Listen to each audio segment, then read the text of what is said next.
তারা এই হোলি ল্যান্ডটাকে স্বাধীন করতে চায়। তারা মিশরের নীল নদ থেকে শুরু করে ইরাকের ইউফ্রেটিস পর্যন্ত পুরো জায়গাটাই দখল করতে চায়। আপনারা যদি মনে করেন গাজা দখল করার পর তাদের এই হামলা থেমে যাবে, আপনি ভুল করছেন। তারা ততক্ষণ পর্যন্ত ক্ষান্ত হবে না যতক্ষণ পর্যন্ত তারা হোলি ল্যান্ডটা দখল না করছে। এবং শেষ জামানায় যে বৃহত্তর মালহামা বা মহাযুদ্ধের কথা বলা হয়েছে, সেই যুদ্ধও হবে ইরাকের ইউফ্রেটিস নদীর সোনার পাহাড়কে কেন্দ্র করে।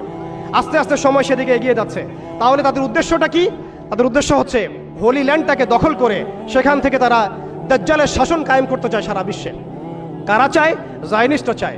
এই ডটসগুলো যদি আপনি মিলাতে না পারেন এবং শুধু বাইরের চোখ দিয়ে আপনি দেখেন, ভিতরের চোখটাকে অন্ধ রাখেন, আপনি এই ওয়ার্ল্ডের জিও পলিটিক্স বুঝতে পারবেন না।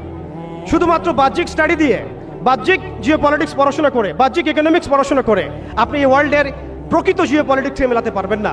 অর্থাৎ সামনে আসছে দাজ্জালের শাসন, যেটা নবী সাল্লাল্লাহু আলাইহি ওয়াসাল্লাম ইরশাদ করেছেন যে মাসিহুদ দাজ্জাল এই ইহুদিদেরকে নিয়েই এই বিশ্বকে শাসন করবে 40 দিন। কতদিন?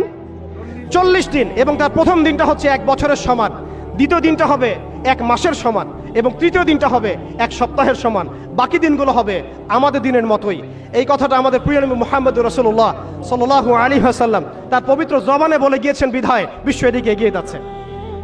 এরপরে কি হবে সেটাও প্রিয় নবী সাল্লাল্লাহু আলাইহি ওয়াসাল্লাম আমাদেরকে জানিয়ে গিয়েছেন।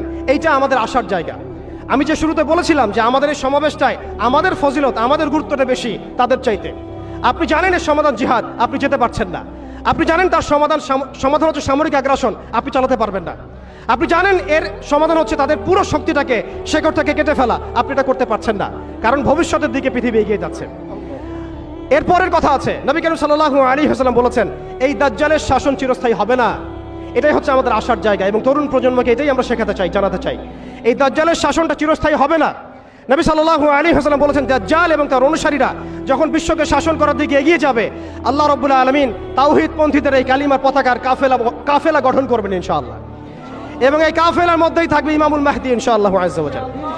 এবং তিনি বলেছেন নবী সাল্লাল্লাহু আলাইহি ওয়াসাল্লাম ফালানি'মাল আমিরু আমিরুহা ওয়ালানি'মাল জাইশু যালিকাল জাইশ। কতই না উত্তম হবেন সেই আমির এবং কতই না উত্তম হবেন সেই সেনাবাহিনী। তোমরা যদি বরফের উপর সাঁতার কেটেও হয় তবুও সেই জাইশের মধ্যে যোগ দিও। এটা আমাদের সামনে আসতে যাচ্ছে।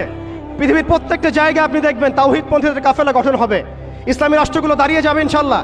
আপনি দেখেন সিরিয়া পরিবর্তন হচ্ছে, আপনি দেখেন আফ্রিকা পরিবর্তন হচ্ছে, আপনি দেখেন বাংলাদেশ পরিবর্তন হচ্ছে, আপনি দেখেন প্রজন্মের চোখের মধ্যে তাওহীদের ক্ষুধা, আপনি দেখেন প্রজন্মের চোখ জলজল করছে, তারা ইমানের দিকে আসছে, আমলের দিকে আসছে, ইসলামের দিকে আসছে। সময়, time is closing down to the আখিরুজ জামান ইনশাআল্লাহু আযজা ওয়া জাল্লা। এখন কথা হচ্ছে ইমামুল মাহদীর বাহিনী এই দাজ্জালের বাহিনীর সাথে যুদ্ধ করতেই থাকবে, করতেই থাকবে, করতেই থাকবে।